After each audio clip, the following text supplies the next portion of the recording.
大家好，我是武一张鹏。现在呢，很多人平时压力比较大，出现了一种无论休息多久，白天依然是无精打采，没啥干劲儿。这其实是心脏供血不足了。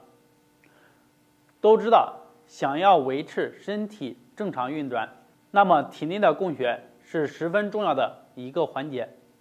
一旦体内供血出现问题，就会影响到身体健康。当身体出现上面这个情况，可能提示心脏供血不足了，一定要重视。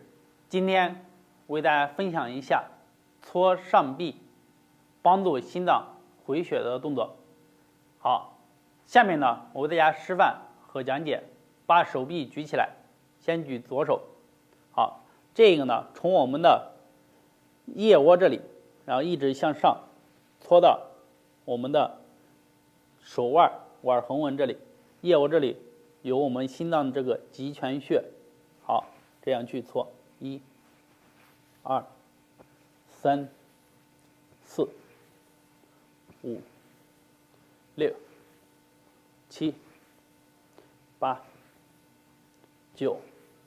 好，搓完以后呢，要换另外一边，也是一样，从腋窝这里向手的腕横纹方向，也就是手指尖的方向去搓。好，大家可以看一下侧面。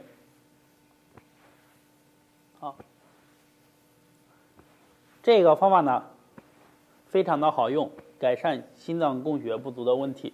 另外一个，如果说你这有蝴蝶袖，我们搓的多了，随着经络的疏通，也可以帮助你去除蝴蝶袖，瘦你的手臂。